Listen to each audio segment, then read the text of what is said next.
ನಮ್ಮ Karnataka special vangibath. Mysuru ಬದನೆಕಾಯಿನ use ಮಾಡ್ಕೊಂಡು ಮಾಡೋ ಈ ಬ್ಯೂಟಿಫುಲ್ ಗ್ರೇವಿ ತುಂಬ ಅಥೆಂಟಿಕ್ ಆಗಿ ಟೇಸ್ಟಿಯಾಗಿರುತ್ತೆ. ವಾಂಗಿಬಾತ್ಗೆ ಬೆಸ್ಟ್ ಕಾಂಬಿನೇಷನ್ ಕಾಯಿ ಚಟ್ನಿ. ವಾಂಗಿಬಾತ್ ಟೇಸ್ಟ್ನ ನೆಕ್ಸ್ಟ್ ಲೆವೆಲ್ಗೆ ತೊಗೊಂಡೋಗುತ್ತೆ. ಈ ಯಮ್ಮಿಯಾಗಿರೋ ವಾಂಗಿಬಾತ್ನ ಹೇಗೆ ಮಾಡೋದು ನೋಡೋಣ ಬನ್ನಿ. ವಾಂಗಿಬಾತ್ ಮಾಡೋದಕ್ಕೆ ಉದ್ದಕ್ಕಿರೋ ಮೈಸೂರು ಬದನೆಕಾಯಿನ ಯೂಸ್ ಮಾಡಬೇಕು. ಪರ್ಪಲ್ ಕಲರ್ ಇದ್ರೂ ಪರವಾಗಿಲ್ಲ, ಗ್ರೀನ್ ಇದ್ರೂ ಪರವಾಗಿಲ್ಲ. ಆದಷ್ಟು ಸಣ್ಣದಾಗಿ ಹೆಚ್ಚಿಟ್ಕೊಳ್ಳಿ. 5 ರಿಂದ 6 ಹಸಿರು ಮೆಣಸಿನ್ಕಾಯಿನ ಸಣ್ಣದಾಗಿ ಕಟ್ ಮಾಡ್ಕೊಬೇಕು. ದೊಡ್ಡ 3 ಟೊಮ್ಯಾಟೊ ಕಟ್ ಮಾಡಿ ಇಟ್ಕೊಂಡಿದ್ದೀನಿ. 1 ಇಂಚು ಶುಂಠಿ ಮತ್ತು 6-7 ಬೆಳ್ಳುಳ್ಳಿನ ಜಜ್ಜಿಟ್ಕೊಬೇಕು. ಈರುಳ್ಳಿ 4 ಸಣ್ಣದಾಗಿ ಹೆಚ್ಚಿಟ್ಕೊಬೇಕು. ನೆಕ್ಸ್ಟು ಬಟಾಣಿ ಒಂದು ಸಣ್ಣ ಬೌಲಷ್ಟು, ಕರ್ಬೇವಿನ ಸೊಪ್ಪು ಒಂದು ಸ್ವಲ್ಪ, ಮೆಂತ್ಯ ಸೊಪ್ಪು ಒಂದು ಸ್ವಲ್ಪ, ವಾಂಗಿಬಾತ್ ಪೌಡ್ರ್ ಒಂದು 4 ಸ್ಪೂನ್ ಬೇಕಾಗುತ್ತೆ. ಒಂದು ಸ್ವಲ್ಪ ಕಾಯಿ ತುರಿ, ಹಾಗೆ ಒಂದು ಸ್ವಲ್ಪ ಪಲಾವ್ ಸಾಮಾನು. ಜಾಸ್ತಿ ಹಾಕ್ಕೊಬೇಡಿ, ಎಲ್ಲ ಒಂದೊಂದು ಪೀಸ್ ಅಷ್ಟೇ. ಪಲಾವ್ ಸಾಮಾನಲ್ಲಿ ಎಸ್ಪೆಷಲಿ ಕಲ್ಲು ಹೂವು ಅಂತಾರಲ್ಲ, ಅದನ್ನು 1 ಇಂಚಷ್ಟು ಹಾಕ್ಕೊಳ್ಳೇಬೇಕು, ಒಳ್ಳೆ ಫ್ಲೇವರ್ ಕೊಡುತ್ತೆ. ಮತ್ತು ನಾವು ಒಂದು ಸ್ವಲ್ಪ ಹುಣಸೆಹಣ್ಣು ತೊಗೊಂಡ್ಬಿಟ್ಟು ಅದನ್ನು ನೀರಿನಲ್ಲಿ ನೆನೆಸಿಟ್ಕೊಬೇಕು. ಈಗ ವಾಂಗಿಬಾತ್ ಪ್ರಿಪೇರ್ ಮಾಡೋಕ್ಕೆ ಶುರು ಮಾಡೋಣ.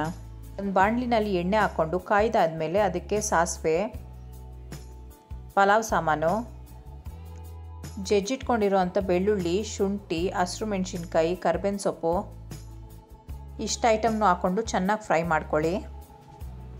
ಆಮೇಲೆ ಇದಕ್ಕೆ ಒಂದು ಇಡಿಯಷ್ಟು ಮೆಂತ್ಯ ಸೊಪ್ಪು ಹಾಕ್ಕೊಬೇಕು. ಮೆಂತ್ಯ ಸೊಪ್ಪು ಹಾಕ್ಕೊಳ್ಳೇಬೇಕು, ಮರಿಬೇಡಿ. ಅರ್ಧ ಸ್ಪೂನಷ್ಟು ಉಪ್ಪು, ಇಷ್ಟನ್ನು ಹಾಕ್ಕೊಂಡು ಚೆನ್ನಾಗಿ ಫ್ರೈ ಮಾಡ್ಕೊಳ್ಳಿ. ಮೆಂತ್ಯ ಸೊಪ್ಪೆಲ್ಲ ಒಂದು ಸ್ವಲ್ಪ ಬಾಡಬೇಕು, ಅಲ್ಲಿವರೆಗೂ ಫ್ರೈ ಮಾಡ್ಕೊಳ್ಳಿ. ಮೆಂತ್ಯ ಸೊಪ್ಪು ಆದಮೇಲೆ ನಾವು ಇದಕ್ಕೆ ಬಟಾಣಿ ಹಾಕ್ಕೊಬೇಕು, 1 ಇಡಿಯಷ್ಟು. ಇದನ್ನು ಅಷ್ಟೇ ಚೆನ್ನಾಗಿ 2 ನಿಮಿಷ ಫ್ರೈ ಮಾಡ್ಕೊಳ್ಳಿ. ವೆಜಿಟೇಬಲ್ಸ್ ಎಲ್ಲನೂ ಅಷ್ಟೇ ಒಂದಾದ್ಮೇಲೆ ಒಂದು ಹಾಕ್ಕೊಂಡು ನೀಟಾಗಿ ಫ್ರೈ ಮಾಡ್ಕೊಬೇಕು. ಕಟ್ ಮಾಡಿ ಇಟ್ಕೊಂಡಿದ್ವಲ್ಲ ಒಂದು 4 ಈರುಳ್ಳಿನ, ಅದನ್ನು ಅಷ್ಟೇ ಇವಾಗ ಒಳಗಡೆ ಮಿಕ್ಸ್ ಮಾಡ್ಕೊಂಡು ಫ್ರೈ ಮಾಡ್ಕೊಬೇಕು. ಈರುಳ್ಳಿ ಹಾಕ್ಕೊಂಡ್ಮೇಲೆ ಇದಕ್ಕೆ ಟೊಮ್ಯಾಟೊ ಕಟ್ ಮಾಡಿ ಇಟ್ಕೊಂಡಿದ್ವಲ್ಲ ಅದನ್ನು ಮಿಕ್ಸ್ ಮಾಡ್ಕೊಳ್ಳಿ.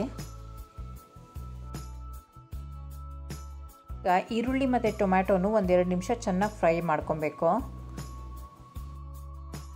ನೆಕ್ಸ್ಟು 1 ಇಡಿಯಷ್ಟು ಕ್ಯಾಪ್ಸಿಕಮ್ನ ಒಳಗಡೆ ಹಾಕ್ಕೊತಾ ಇದ್ದೀನಿ.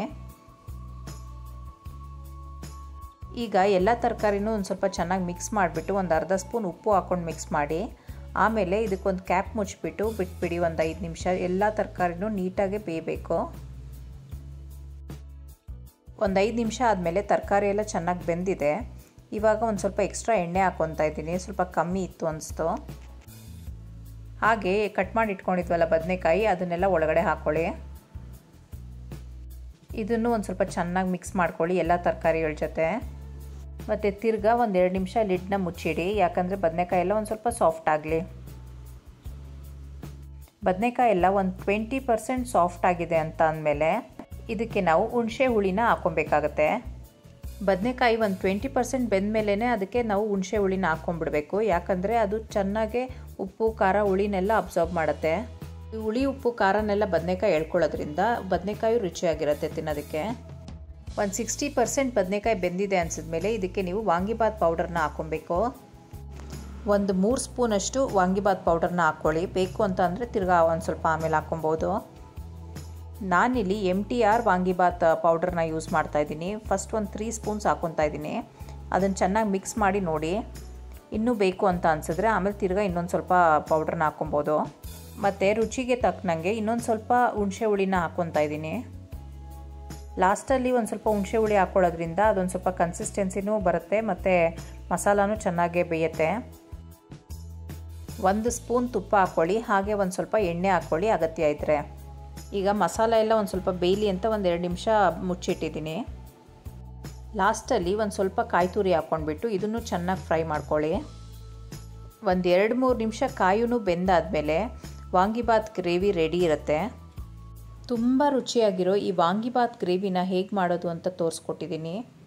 ನಿಜವಾಗ್ಲೂ ತುಂಬ ಡಿಫ್ರೆಂಟಾಗಿ ಅದ್ಭುತವಾಗಿರುತ್ತೆ. ವಾಂಗಿಬಾತ್ನ ಎಲ್ಲರೂ ಬೇರೆ ಬೇರೆ ವಿಧಾನದಲ್ಲಿ ಮಾಡ್ತಾರೆ. ಈ ಸ್ಟೈಲಲ್ಲಿ ಮಾಡಿ ನೋಡಿ, ತುಂಬ ಇಷ್ಟಪಡ್ತೀರಾ. ಇದರಲ್ಲಿ ಮೇನ್ ಟಿಪ್ ಏನಂದರೆ ಒಂದು ಅರ್ಧ ಇಂಚಷ್ಟಾದ್ರೂ ನೀವು ಕಲ್ಲು ಹೂವನ್ನ ಹಾಕ್ಕೊಳ್ಳೇಬೇಕು. ಮತ್ತು ಬದನೆಕಾಯಿ ಬೇಯಬೇಕಾದ್ರೆ ಬದನೆಕಾಯಿಗೆ ನೀವು ಹುಣಸೆ ರಸನ ಹಾಕಲೇಬೇಕು. ಆವಾಗಲೇ ಗ್ರೇವಿ ಚೆನ್ನಾಗಿ ಬರೋದು ಟೇಸ್ಟಿಯಾಗೆ. ಸೊ ಈ ಟಿಪ್ನ ಯೂಸ್ ಮಾಡಿಕೊಂಡು ಟ್ರೈ ಮಾಡಿ, ಟೇಸ್ಟ್ ಮಾಡಿ, ಎಂಜಾಯ್ ಮಾಡಿ. ಸಬ್ಸ್ಕ್ರೈಬ್ ಆಗೋದು ಮರಿಬೇಡಿ. Thank you for watching. Bye.